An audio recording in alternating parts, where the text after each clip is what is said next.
Well, welcome back. Episode 2, you made it. You did it. You listened to episode 1. Uh, you know, supposedly. You probably shouldn't. It's honestly, if you hear an episode before episode like maybe 10 and you're like, I like this, maybe just wait till I get better at it.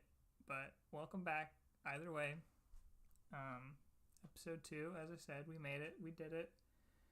We're still out here doing it somehow.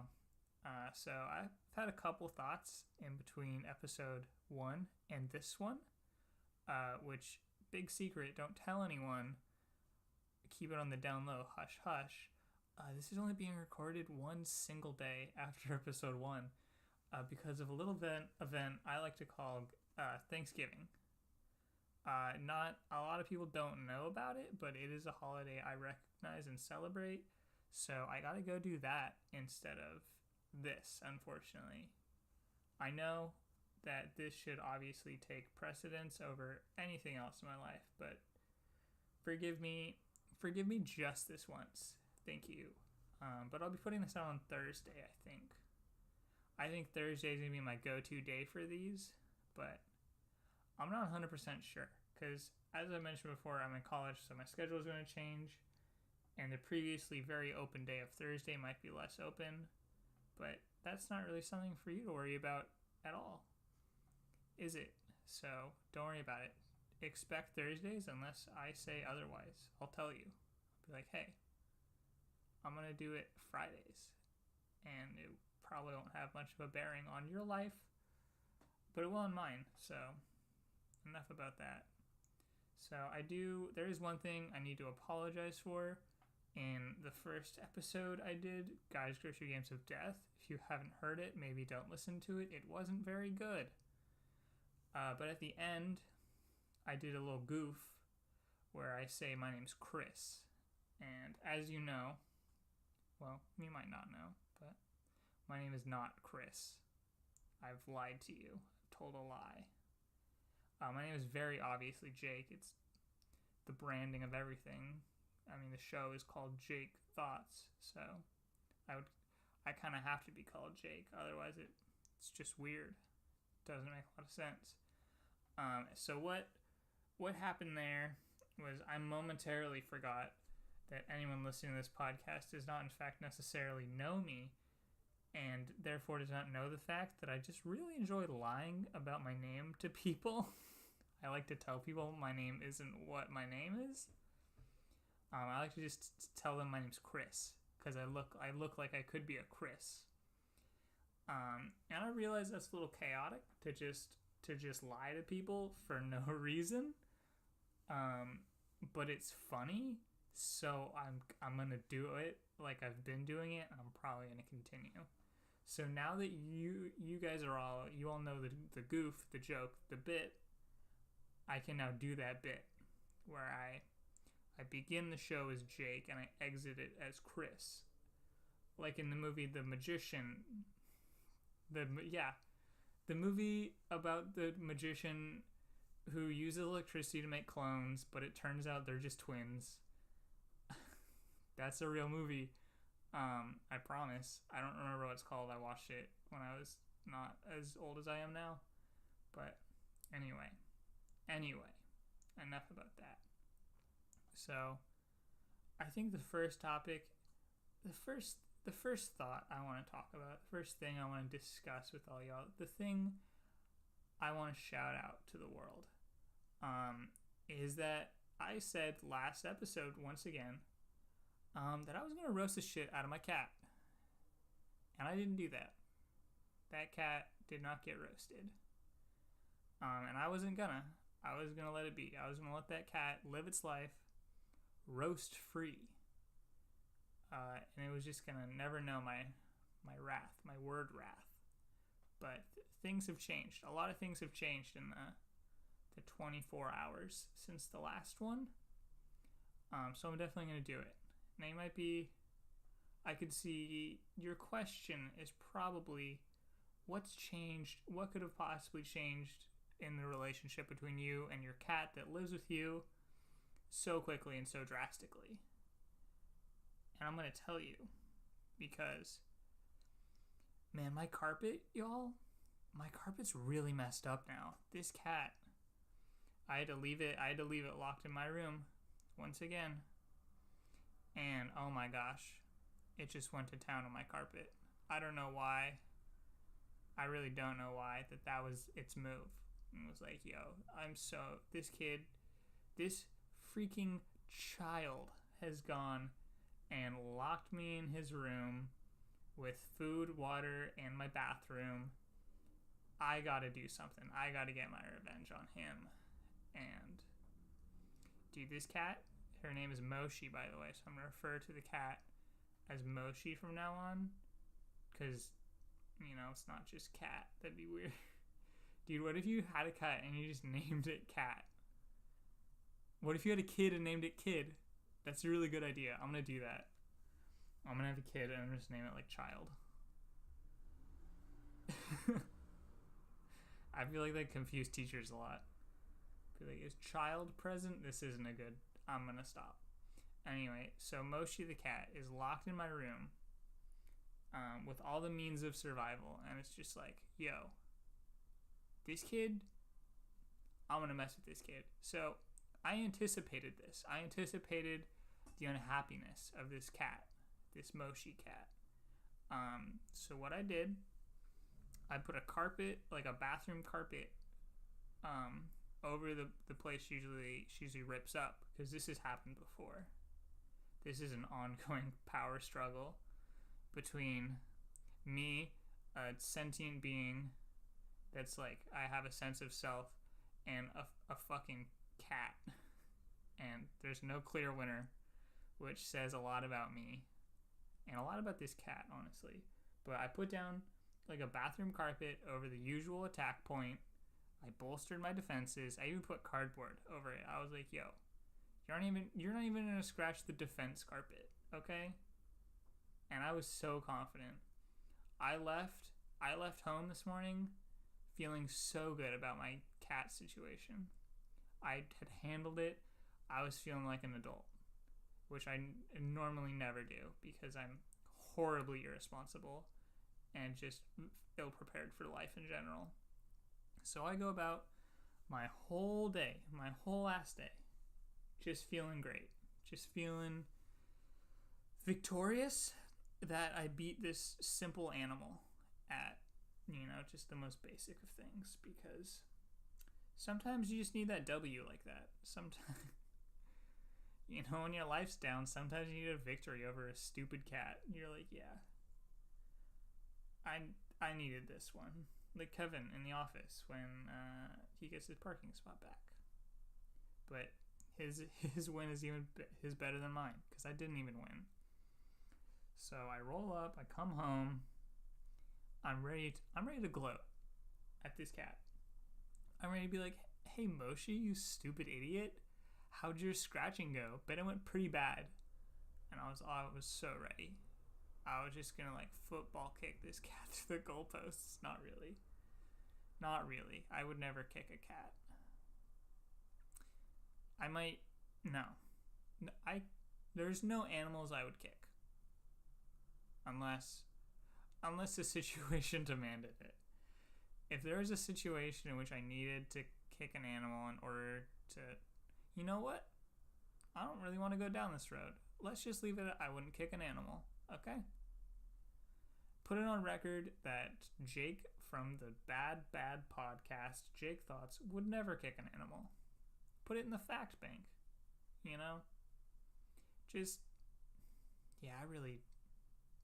Anyway. I didn't want to kick this cat at all. There was not a thought in my mind of kicking this cat. So I roll up, I walk in, and the carpet and cardboard that I had strategically placed was very obviously out of place. This was not a good sign. I was scared. I feared for my life and my safety. I contemplated leaving and going home. I realized I was already at home and I had to see what was up. So I went to open the door to my room to survey the damage. Can't open the door. The cat has somehow outsmarted me, a full-grown human, and wedged the carpet in such a way that I cannot open the door more than like 3 inches. But in those 3 inches, I see that bathroom carpet just shredded. And then I finally, with my man strength, my human boy strength, I finally get that door open. And I'm not gonna lie, I was pretty proud. But the sense of self-worth and good vibes instantly shattered when I'm looking at it right now. I can see it. I notice the hole in my carpet. Oh, there's a literal hole down to like the wood of the building. Like I can see the bones of the building. And I don't like that. I mean, I already could because there's holes everywhere, but now there's one more that they're not going to fix. So there's that. There's a hole. And then my room is also covered in shredded carpet. Like littered in that area, in the carpet area. So that's the story of how I was outsmarted by the stupidest cat on the planet. Now, why do I say this cat is so dumb? This is not funny. This is like really not funny. The reason I'm doing this really is because someone asked me to do it. They were like, Jake, why didn't you roast your cat? So I'm gonna do it, but it's not funny. So I'm sorry, you guys. Maybe I'll make a new one and be like, hey, skip to when I don't talk about my stupid cat. Anyway, why is this cat so dumb? This cat Moshi will literally, like, you'll be walking and she'll like go under your foot, and then you'll step on the cat, and she'll be like, "Yo, why'd you step on me, dude?" But like in cat speak, which is just really high pitched annoying yelps, and it's like, "Hey, you went under my foot. Well, I don't know what you thought would happen. That was stupid of you." Also, this cat Moshi has learned to open cabinets, but only the ones that hold dangerous chemicals that she then tries to eat. So, like, on one hand, like, you're smart enough to open cabinets, but you're also not smart enough to not eat dish soap. So, I feel like that's kind of a net zero gain on intelligence there. But I don't know why. Dude, she's been trying to get in the dish soap for, like, literally, like, 3 months.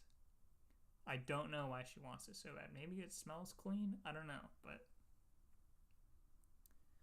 I feel like survival of the fittest would have kind of weeded the cats that try to eat dish soap out by now. But apparently not. Apparently we got one right here in my home. Just trying to eat dish soap. Yo, hold on a sec. My throat's feeling kind of crackly, so let me just get a big old swig of this green tea. Hopefully you don't hear it. Hopefully you don't hear me drink, because that's gross. Wow. So refreshing. This is a good time to mention this podcast is actually sponsored.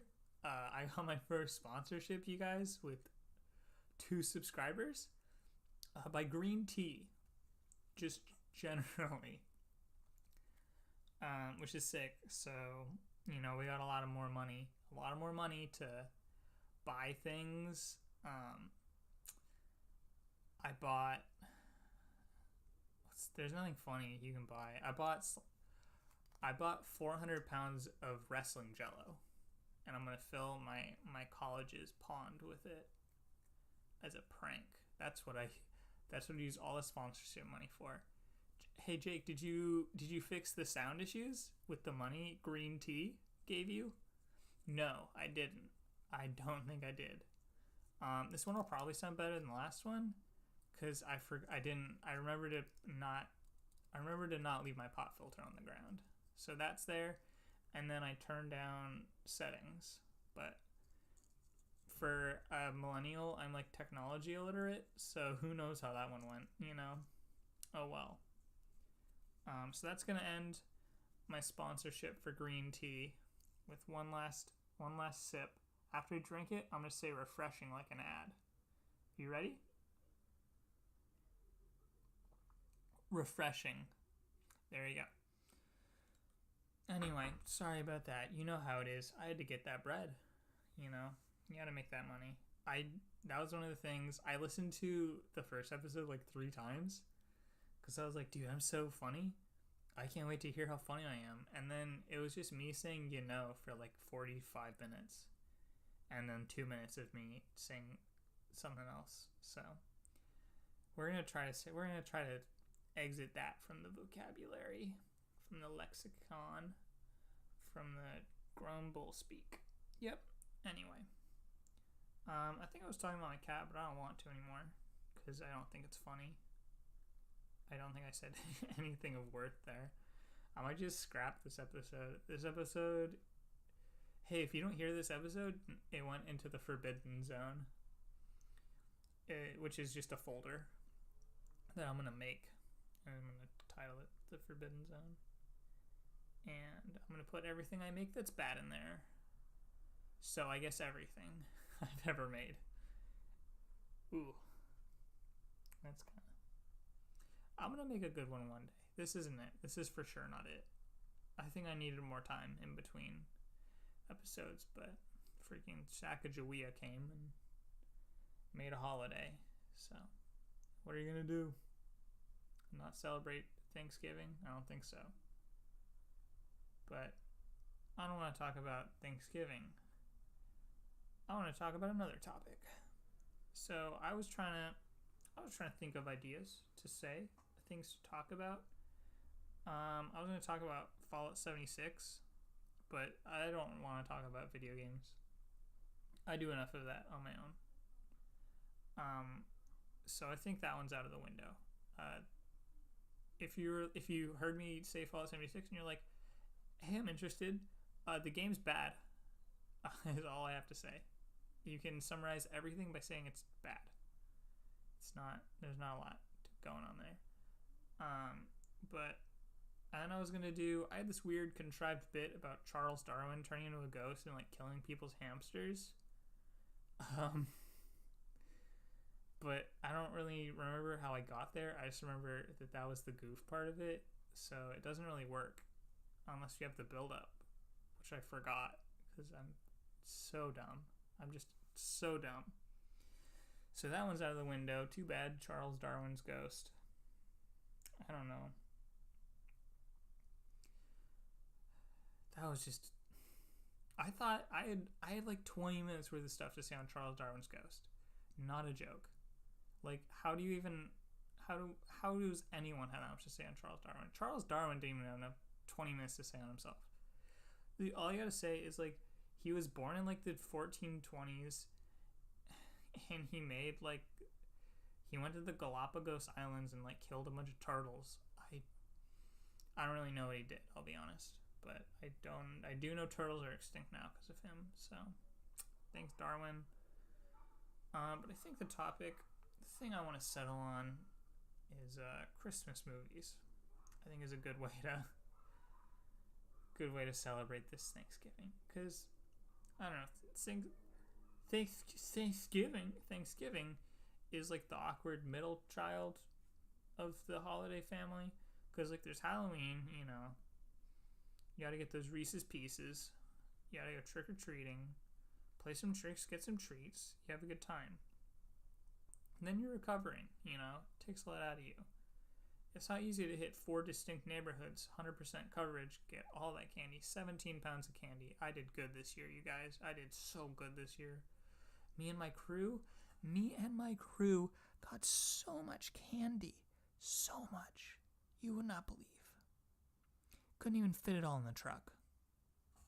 But it takes a lot out of you getting that much candy. We sold it on the black market. We made a good profit. We'll be living pretty till next Halloween, But you recover from that.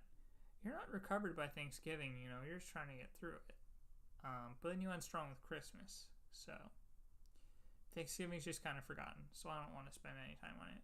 Because people don't give things to you on Thanksgiving. I think it'd be better if they did. New Thanksgiving tradition. When you go to Thanksgiving, everyone brings a turkey for someone else. So everyone has their own personal turkey. And you can put gifts in it. Instead of stuffing, you put like a new iPod. you're like, hey Timmy, happy Thanksgiving, and you hand him like a fully cooked turkey, and inside is just like a melted like Xbox because you baked it with an Xbox. I like it. Yeah. Okay. New Thanksgiving tradition. Everyone gets a turkey with a present in it from someone, but it has to be cooked with the present inside it. So none of the presents ever work, except if they're like fireproof. So that really limits the useful gifts you could give out. Maybe like I don't know. I can't think of any gifts that are fireproof. Foil. There you go. If your kid likes foil a lot. Gee, that'd be so weird. Hi Kathleen, how you doing? Well, pretty good, Sharon, but my son Tommy he's gotten a new interest. Oh, what's that? He just loves tinfoil. That's all. There's nowhere to go from there. It's only down from there. We've hit rock bottom. We've hit comedy rock bottom. But I want to talk about Christmas movies. Specifically, the best one. Home Alone 2: Escape to New York, which is a story of the small boy from Home Alone, but he gets time traveled to dystopian New York and has to rescue the president's daughter from the New York, but it's been turned into a prison. That was a goof. So here's a problem. Here's a problem I have. Here's the issue that just came up. I was gonna talk about my extensive theories about Home Alone 2, Home Alone in New York. I see, not Home. Home Alone 2, I'm in New York. That popular movie with our boy D. Trump. He's in the hotel. He has a line. That's all. I don't know why I mentioned that. But I'm kind of really liking the idea of mixing Home Alone 2, I'm Alone in New York, and Escape from New York together. But I don't know. I just did that. I don't know how much I want to be mixing things. This isn't called Jake Mixes Two Different Things Together, the podcast. It's called Jake Thoughts, the podcast. So really, I think we won't do that. I'll do it really quick. Trevor is his name. I don't remember the name of the main guy. I'll call him Shelby. Shelby he boards a plane bad and goes to New York. He gets to the hotel. He meets Donald Trump. Donald Trump is like, you gotta go get my daughter. I don't know his daughter's name because I live under a rock and I only watch Vine compilations. You gotta go get her out of the New York prison. We just made New York into a prison as of today. And he uses his skills as a little tiny trickster boy to free his daughter from the bad boys, the bad gang, who wanna fight her for clout, for street credit. I will beat up his daughter. And he escapes, and the Wet Bandits are the leader of the gang. Yo, this would be such a good movie. This would work so well.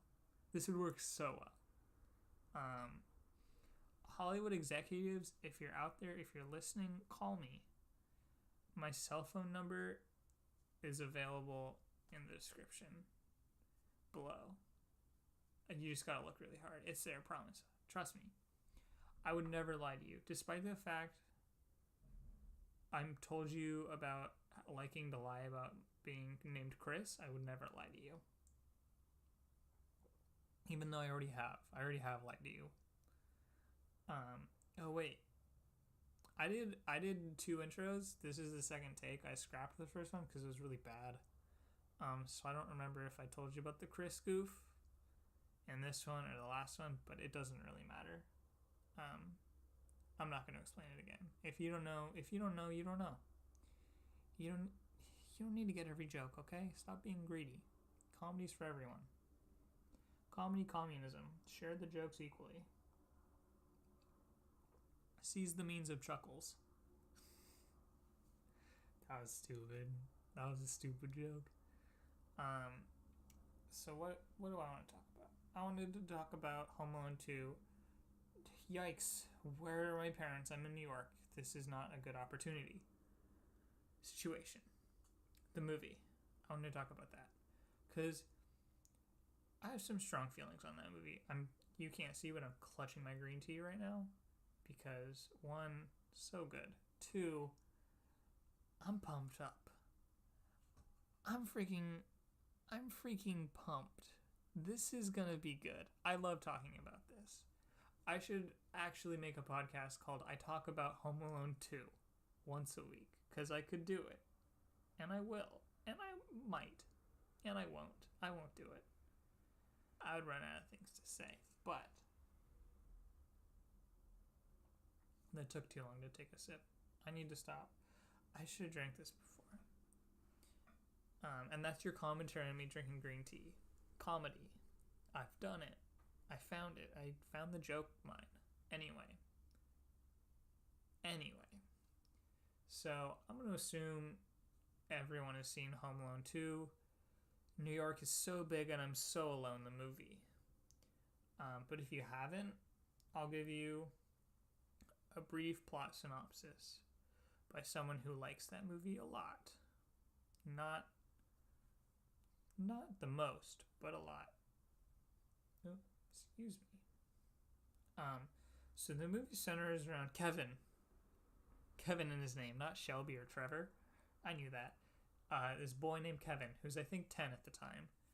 And a couple years ago, he had been left alone through a goof up of his parents who somehow didn't notice one of their kids wasn't there. Somehow. I could see you losing track. It's easy. Not that I have kids. That's why you name them all boy. It doesn't matter if there are not boys there. Hey boy! You know, he just rolls. One of them comes up. No problem. I'm a problem solver.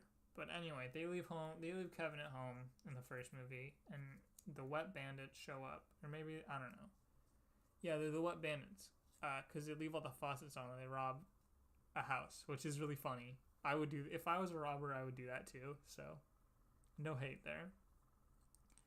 And they decide to rob Kevin's house, but he tricks them with traps.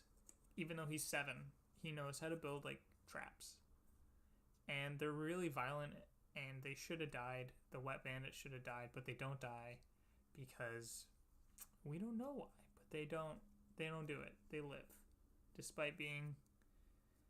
One of them, I think it's like basically like electrocuted, like electric chair style, and just like walks it off. So like, props to him. He's got grit, true grit. The cowboy movie. He owns it on DVD.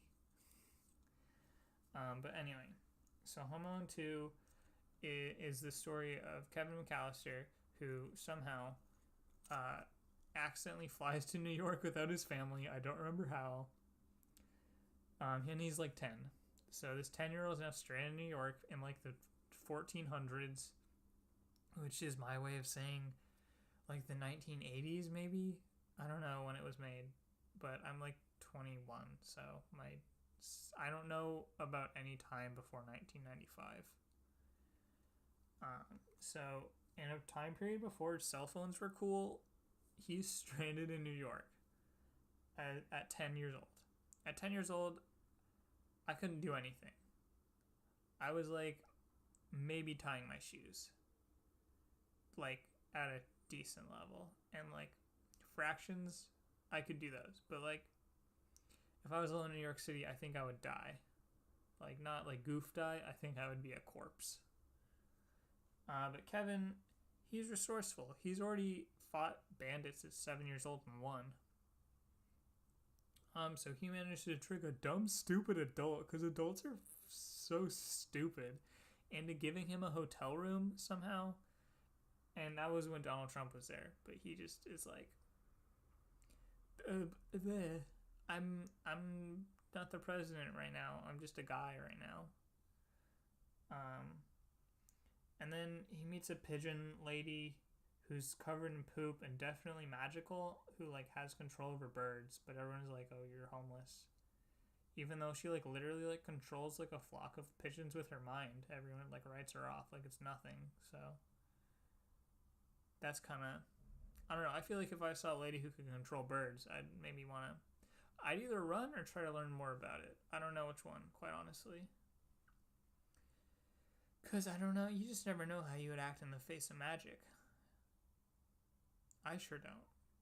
You know, if Harry Potter rolls up and he's like, hop in my car, I'd be like, I don't know, my mom said stranger danger, but you are the chosen one. But anyway, he meets the bird lady, he plays piano, I think, with someone. The floor piano you play with your feet. Feet piano. Toe piano. That's another good idea. Toe piano. The piano you play with your toes. Copyright. You can't steal that idea. And then somehow the wet bandits escape jail because apparently security guards at jail are even more incompetent than the wet bandits, the robbers who were thwarted by a 7-year-old. So that's a yikes from me. Maybe hire new security guards at your prison. But they get out and, oh no, I'm yawning. Oh no. Oh, it passed. I'm terrified of yawns. I have yawnophobia, so sorry about that one. Anyway, the wet bandits are like, let's break into this toy store, and Kevin is 10 and loves toys, so he says no. So he chases them to like an abandoned / under renovation house he just happens to know about as a 10-year-old, puts him through all kind of traps, and once again this literal child who is alone in New York with no I yawned again. That was really scary. I'm recording this at night, by the way, because I couldn't do it on the weekend, obviously. So I'm tired, because I was up till 2 a.m. watching Vine compilations. If you couldn't tell, I watch a lot of Vine compilations. Anyway, so why does all this matter? Why am I telling you all this? Why have I spent 10 minutes just telling you the story? Why have I spent 10 minutes just telling you the story of Home Alone 2? New York is so big and I'm so small as a boy. My feet are tiny. I can't walk that far. The movie. Why have I done that? Because it's certainly not funny. It was maybe informative if you haven't seen the movie, but it was not funny. And the reason is because I have a theory. I put my old thinking cap on. I tucked it right on over my head. And I had a good old think about the movie. And I was like, wait a second. In the opening scene in the final showdown between Kevin and those wet, slimy bandits, the one with the curly hair, whose name I can't remember, gets hit directly in the head with a brick from 3 stories up and is fine. And listen, I'm no doctor. Pretty far from it, actually. I've been banned from 4 distinct hospitals. Because I would just keep on stealing all the tongue dispensers and building cabins out of them. And they were like, hey, we need those. But I'm pretty sure if you get hit by a brick in your head, like directly to the forehead, dude, that brick was like head on for this guy. Applied directly to the forehead. Yikes. Okay. Yeah, I'm never going to make another one of these at night, because this is terrible. This is so bad. But yeah, no, he should have died. The movie should have ended there, because Kevin just killed a man. But of course, he gets up and walks it off, which is impossible, as I've said, because he should be dead. He should be killed, dead, in the ground, buried. His weird short, his friend who looks like a younger, the guy from Always Sunny who looks like a goblin. He looks like, the other Robert looks like a more attractive goblin man. Danny DeVito. He looks like Danny DeVito if someone hit the looks upgrade but the personality downgrade. Danny DeVito is a national treasure. Protect him at all costs. Danny DeVito, if you're listening, I will give my life for you. Danny DeVito, I will die for you. Please.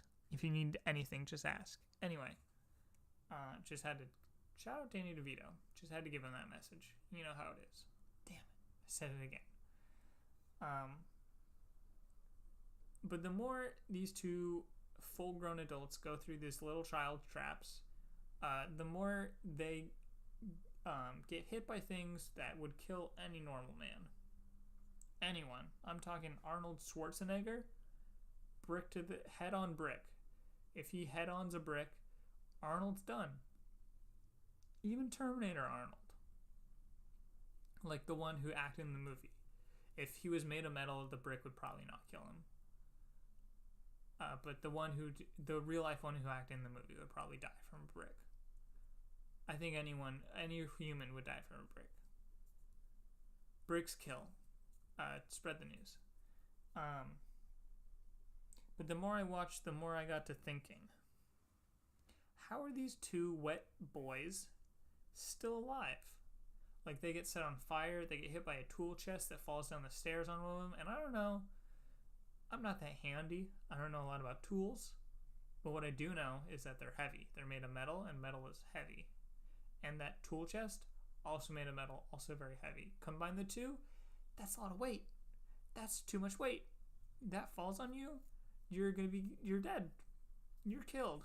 That's the end of it. You go to, I don't know where for the wet bandits probably go to hell because, I don't know, they froze everyone's pipes last winter. But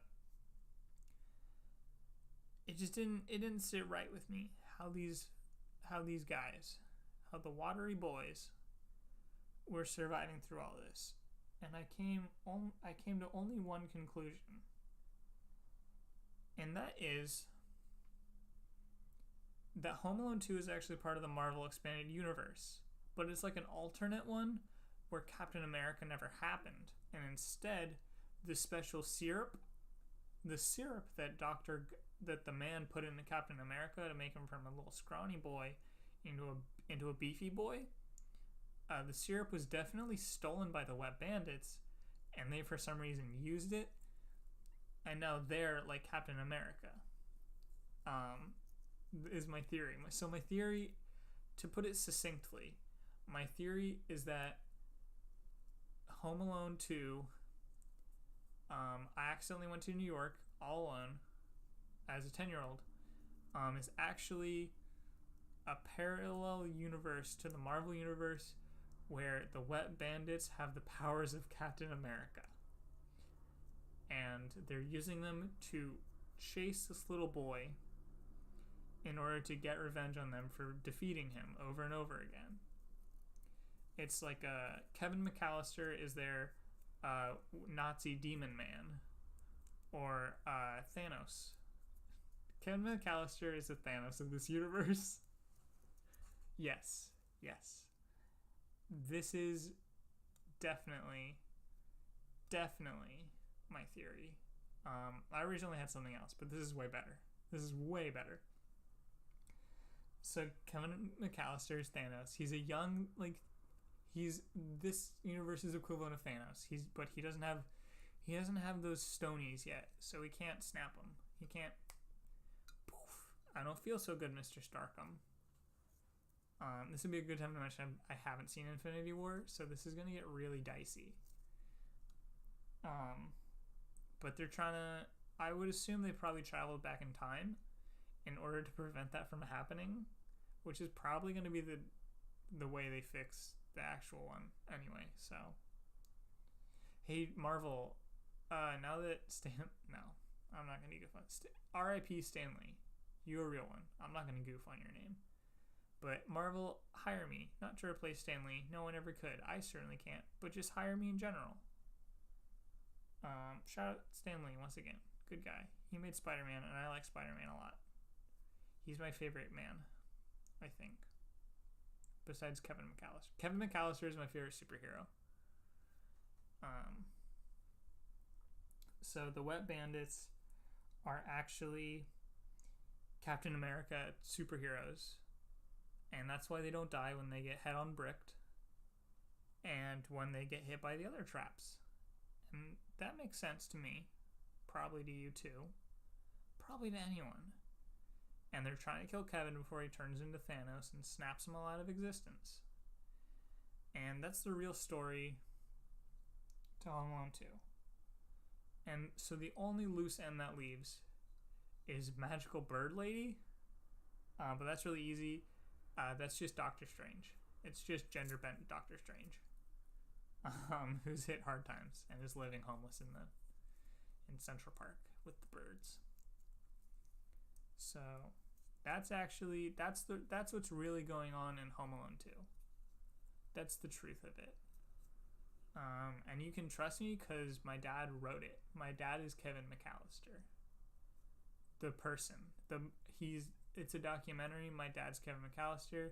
I'm Jake Mccallister. And I'm writing my dad's memoir. The Marvel Cinematic Universe is real. It's in ours. But Thanos is just my dad. And Captain America is two elderly men at this point who are in jail. And Doctor Strange is a homeless woman. So I think we really got the short end of the stick, quite honestly. But, we'll get him next time. Once my dad gets... I'm gonna stop. I'm lying to you. We're not... Spider-Man isn't real. He's fake. So are all the superheroes, turns out. I didn't know. I learned that just now. Also, I lied to you again about my identity. Kevin Mccallister is my dad. I'm sorry. My name's not even Jake, it's Chris. Or is it? I'm gonna end it. This wasn't very funny. But I wanted to put something out because the more I do this, I think the better I'll be at it. So this is just like these first probably like 10 episodes are just gonna be like practice ones, and you shouldn't listen to them. But if you are, then that's awesome. So this is me. This has been me. It's been real. It's been fun. Hasn't been real fun. But thank you guys for listening. If you did, if you didn't, thanks anyway. I just appreciate you for being you. Because, maybe you don't get told that too much, but just keep it up. You're special in your own special way. So, if you liked it, leave a comment, giving me feedback on what was good, what was bad, what was just okay. Did you like it? Did you hate it? Did you listen? I'm Anthony Fantano, the internet's busiest Home Alone 2 nerd. So, oh man, wow, that wasn't very funny. Anyway, leave a comment, leave a like, write a comment. I'll read it. I would love to read a comment. Dude, I'm so excited to get a comment. That sounds really dumb. Don't actually comment just because I said that. That's being said to a specific person. Don't do it. I don't want you to be my first comment. I want it to be organic. But Merry Thanksgiving, everybody. If you celebrate it, if you don't, Happy Fall, I guess. I don't know. There's not really a good replacement. But I hope you guys have a good time eating turkey, talking turkey. I hope you guys get a good Xbox inside your turkey present. Hopefully it's not too melted. I'll see you later. I'm signing off. But I'll see you next Thursday. The Thursday after this one. It'll be good. Make sure you come back. That's it. My name's Chris. This has been Jake Thoughts, where I say things that I think. Goodbye.